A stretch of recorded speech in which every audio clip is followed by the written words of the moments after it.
Hi, it's Stephen from ProfileTree. GA4 has been out for some time now, yet Universal Analytics is now starting to finally stop processing. We always thought it was coming on the 1st of July, but some customers and consumers have found that Universal Analytics is still processing. So now is the time to change if you haven't. But what's changed in GA4?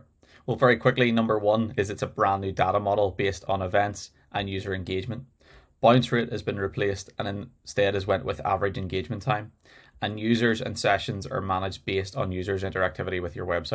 The new changes on GA4 also support better insights for AI technology, such as the Insights feature, which now allows you to track for anomalies, discrepancies, or just simply wanting to find out quick answers, like how many users have we had from organic in the last 30 days? And based on that question, you will then get a response.